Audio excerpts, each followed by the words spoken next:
बेटा सबको राधे राधे। आज हम 3D स्टार्ट करेंगे बेटा मेरे, ठीक है।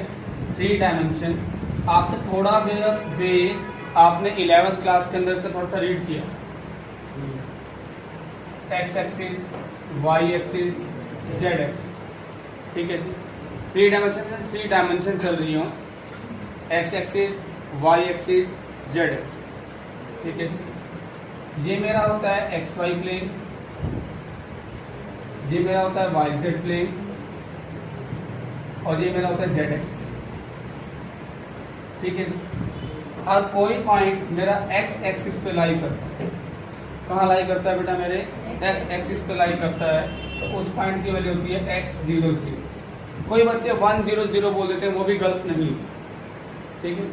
और कोई चीज़ y एक्सिस पे लाई करती है तो उसे हम बोल देंगे 0 y 0 या 0 1 0। और कोई चीज़ z एक्सिस पे लाई कर रही है तो आपको क्या हो जाएगा 0 0 z या 0 0 1, ठीक है। सिमिलरली आज किसी ने मुझे क्या रखा है, वो एक्स वाई प्लेन पे लाई कर रही है, एक्स वाई 0। अगर वाई जेड प्लेन है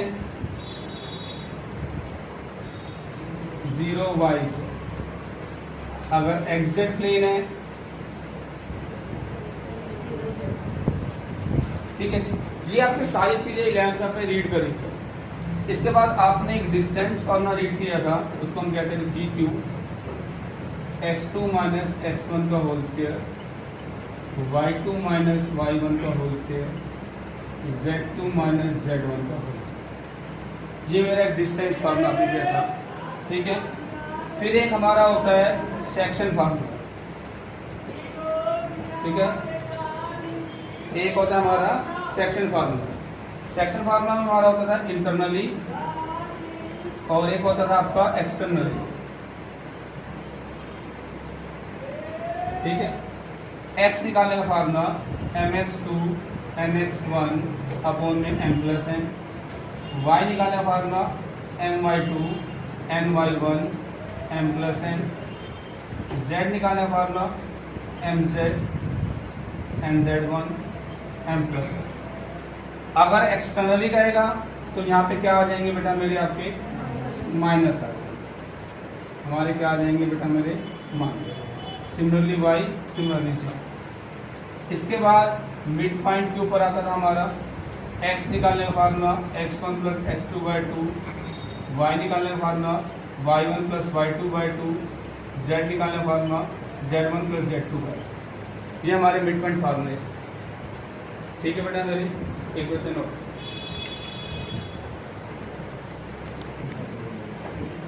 बेटा जो 3D होता है इसमें क्या होती है, हमारी 3 डायमेंशन होती है, x axis, y axis, z axis. तो सबसे पहले हम इसके अंदर पढ़ेंगे बेटा मेरे डी आर्स। डी आर्स को कहते हैं हम डायरेक्शन रेशियो। क्या कहते हैं बेटा मेरे, हम डायरेक्शन रेशियो। ये हमने 3D में, सॉरी वेक्टर में भी पढ़ा था हमने। अगर मुझे 2 पॉइंट दे रखे हैं, एक ए पॉइंट दे रखा है x1 y1 z1, B point दे रखा है x2 y2 z। मुझे डी आर्स निकालने हैं ए बी, मुझे डी आर्स निकालने हैं ए बी के। तो मेरे पास फार्मूला होगा x2 minus x1 y2 minus y1 z2 minus z। तो मेरे डी आर्स निकालने का फार्मूला सबसे पहले ये रहेगा x2 minus x1 y2 minus y1 z2 minus z।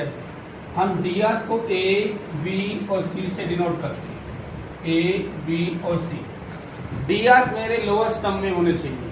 Suppose करो मैंने डी आर्स निकाली 2 4 6 आ रही है, तो उसके लोएस्ट टर्म में अगर मैं कर सकता हूँ तो करूँगा, तो मेरे डी आर्स क्या मान जाएंगे 1 2। अगर लोएस्ट टर्म में हो सकते हैं तो, ठीक है। तो ये मेरी डी आर, ठीक है बेटा।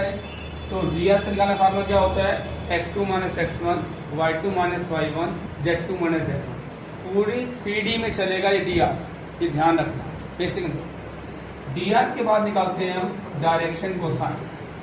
हम निकालते हैं डायरेक्शन कोसाइन, इसको हम DC बोलते हैं। क्या बोलते हैं बेटा मेरे, हम DC। तो L निकालने का फार्मूला होगा मेरे पास A1,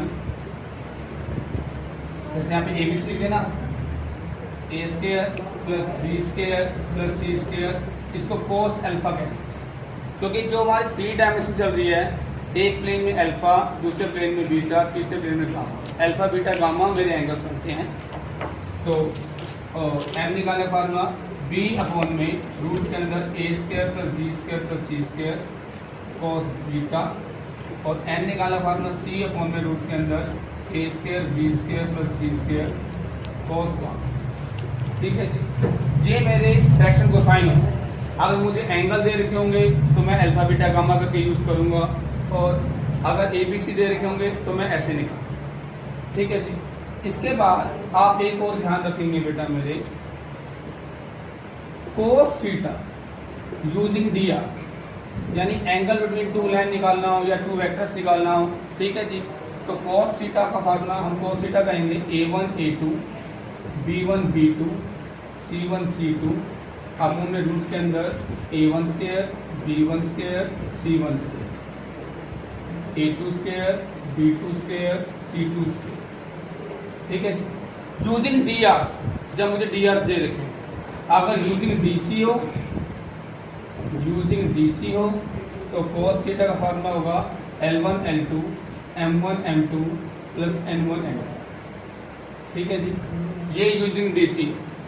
उसके बाद कभी कभी मुझे क्या रखा होगा, पैरेलल और कोलिनियर प्रूव करो, पैरेलल और कोलिनियर।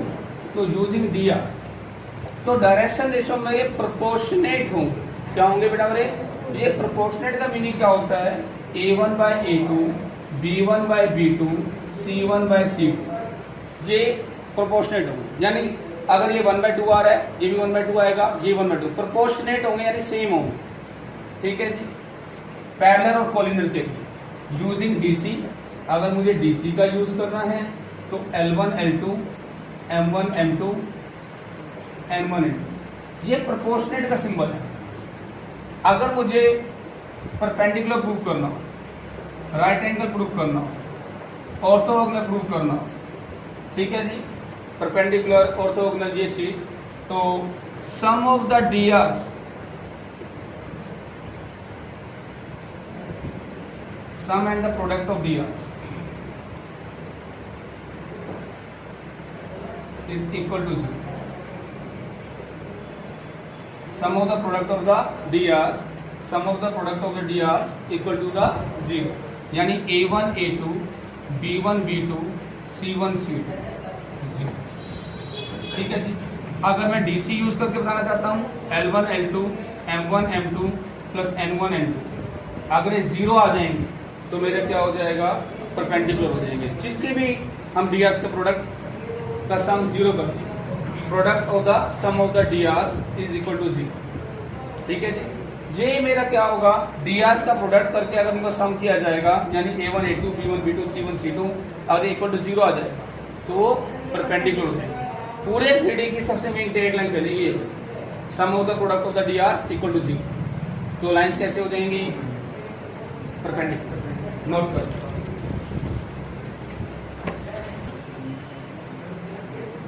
कुछ ना कंडीशंस होती हैं, ये ध्यान रखना।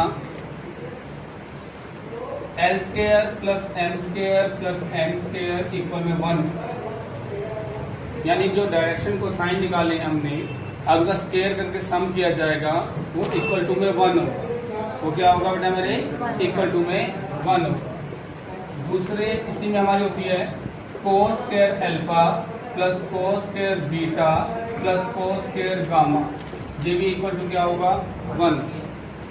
तीसरा इसमें हम यूज कर लेते हैं sine square alpha plus sine square beta plus sine square gamma equal to में 2। ये 3 हमारे कंसेप्ट यूज होते रहते हैं। जब एंगल दे रखे हो तब ये यूज किया जाएगा, डीसी के लिए यूज किया जाएगा। अगर साइन में ये प्रूव दैट करने को आ सकता है। ये प्रूव दैट कैसे होता है बेटा मेरे? हम ये कंडीशन ले लेते हैं, कोस को चेंज कर देंगे, 1 माइनस साइन स्क्वायर 1 माइनस करके आपका अपना इक्वल टू 2। नोट करें।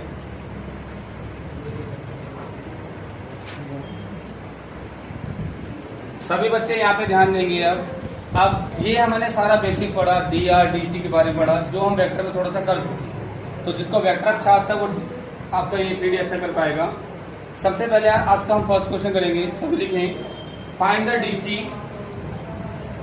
फाइंड द DC, यानी डायरेक्शन को साइन निकालने हैं of A line. DRs given है मुझे, DRs गिवन है 6 - 2 - 3। मुझे DRs दे रखे हैं, मुझे क्या दे रखे हैं? DRs। तो आप कहोगे A दे रखा है 6, B दे रखा है -2, C दे रखा है -3। तो L निकालने का फॉर्मूला क्या होगा? A अपॉन में रूट के अंदर A² + B² + C²। M निकालने का फॉर्मूला B अपॉन में रूट के अंदर A² + B² + C²। N निकालने का फॉर्मूला C अपॉन में रूट के अंदर A² + B² + C²। तो आपका A कितना था? 6, 36, 4, 9, 40, 49 हो जाएगा 7। तो L आ गया 6/7, M आ जाएगा -2/7, N आ जाएगा -3/7। ये मेरे क्या हो गए बेटा? मेरे DC, यानी DRs दे रखे थे, उसके बाद मैंने DC निकाल के दिखा दिया। सबको क्लियर हो गया होगा बेटा मेरे? ठीक है जी।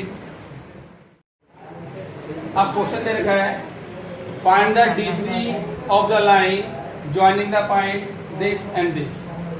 ठीक है जी। अब मुझे DC निकालनी है। ठीक है, अब सभी यहाँ पे ध्यान रखेंगे, पहले मुझे DR निकालने पड़ेंगे, DRs ऑफ लाइन AB। अब मैंने AB लिखा है ना, तो जो A के कोऑर्डिनेट्स होंगे वो x1 y1 z1 और जो B के कोऑर्डिनेट्स होंगे वो x2 y2 z2। तो DRs निकालने का formula x2 - x1, y2 - y1 और z2 - z। ठीक है जी। तो 4 - 2, 3 - 1 -5 - 8, 6, 2 कितना जगह 3 हो जाए। ठीक है जी। ये आपके लोएस्ट टर्म में नहीं हो सकते, यही रहेंगे। तो A B C निकाल दिया, जैसे अब DC आपने लास्ट क्वेश्चन में किया था। आपके पास A कितना हो गया? 6, B कितना हो गया? 2, 6 हो गया, C 6। L निकालने का फॉर्मूला ऐसे M ऐसे, आप DC निकाल। ठीक है जी, जल्दी कीजिए। अब एक क्वेश्चन देखेंगे सभी यहाँ पे। Can a line have direction angle 45 degree, 60 degree और 120 डिग्री। हमें चेक करना है किसी लाइन के डायरेक्शन एंगल हो सकते हैं या नहीं हो सकते। तो हमने अल्फा मान लिया 45, बीटा मान लिया 60 डिग्री और गामा मान लिया 120। तो अल्फा बीटा गामा से हम DC कैसे निकालेंगे? कोस अल्फा यानी कोस 45 यानी 1/√2, कोस बीटा यानी कोस 60 1/2, कोस गामा कोस 120 की वैल्यू कैसे निकालते हो आप? 180 - 60 सेकंड क्वाड्रेंट माइनस कोस 60 -1/2। फिर हम लिखेंगे वी नो दैट, ये स्टैंडर्ड कंडीशन होती है। We know that cos square alpha cos square beta cos square gamma equal में 1 होना चाहिए। अगर ये चीज़ वेरीफाई कर जाएगी 1 को तो हम कहेंगे यस, अदरवाइज नो। ठीक है, तो ये आपका आ गया 1/√2 का स्क्वायर, 1/2 का स्क्वायर -1/2 का स्क्वायर, 1/2 1/4 1/4 4 LCM 2 1 1 4/4 1। यस, ये हो सकता है left hand side equal to में राइट हैंड साइड। यस, हम कह देंगे डायरेक्शन एंगल्स हो सकती है। अब इसी की तरह एक नेक्स्ट एंगल दे रखा है, prove that 1 1 1 can not be the direction cosine of a straight line. 1 1 1, तो मुझे LB1 दे रखा है, MB1 दे रखा है और NB1 दे रखा है। L M और N मुझे 1 1 1 दे रखे हैं। तो हम कहते हैं वी नो दैट, आप यहाँ पे M वो लग जाएगी, L² M² N² इक्वल में 1 होना चाहिए। मैंने लेफ्ट हैंड साइड ले ली, 1² 1² 1², ये 3 हो गया। Left hand side not equal में राइट हैंड साइड, तो ये कांट प्रूव करना था, प्रूव हो गया, प्रूव है। ठीक है जी, इसे नोट करें। अब यहाँ पे एक क्वेश्चन देखिए सभी। अब आपको 2 एंगल दे रखे हैं, अल्फा और बीटा दे रखा है, आपको गामा निकालना है। क्या निकालना है? गामा। तो आपको ये अल्फा दे रखा है 90, बीटा दे रखा है 60, गामा आपको फाइंड आउट करना है, ये ध्यान। तो आपको ये पता है बेटा मेरे, कोस square alpha cos square beta plus cos square gamma किसके इक्वल होता है? तो ये कोस 90 का स्क्वायर हो गया, कोस 60 का स्क्वायर हो गया और कोस स्क्वायर गामा है। कोस 90 क्या होता है? 0, ये ना 0 हो गया। कोस 60 क्या होता है? 1/2, ये 1/4 हो। कोस स्क्वायर ये आपका 1 हो गया, तो कोस स्क्वायर अल्फा 1 माइनस 1/4 कितना हो जाएगा आपका? ये 3/4। तो 3/4 का मतलब क्या हो जाएगा आपका? √3/2। तो कोस √3/2 कब होता है बेटा मेरे? 30 और 150। तो अल्फा की वैल्यू क्या हो जाएगी? 30 डिग्री और 150। बट आपने आंसर कौन सा देना है बेटा मेरे? पॉजिटिव डायरेक्शन के साथ आंसर देना है। तो अल्फा कितना हो जाएगा? 30। ठीक है जी, क्या हो जाएगा? 30 डिग्री। ठीक है, find the acute angle which is the line with the direction of cosine this positive direction of Z axis. मुझे एन का निकालना है। एक्यूट एंगल मतलब 90 से छोटा। ठीक है जी, आपको एल दे रखा है 1/√3, एम दे रखा है 1/√6, एन दे रखा है आपको फाइंड आउट करना। आप कहते हो l square plus m square plus n square किसमें होना चाहिए? 1/3, 1/6, एन स्क्वायर 1। एन स्क्वायर की वैल्यू 1 माइनस 1/3, 1/6। एन कितना आ जाएगा? एलसीएम लेंगे आप 6, 6, 1/2 हो। एन की वैल्यू क्या हो गया? 1/√, n square plus minus cos gamma क्या हो गया? क्योंकि कोस गामा की इक्वल होगा एन। ठीक है जी, अल्फा कितना हो जाएगा? 45। हमने पॉजिटिव डायरेक्शन के साथ लेना था। अल्फा कितना हो जाएगा? 45। ठीक है जी, क्लियर हो गया आपको ये?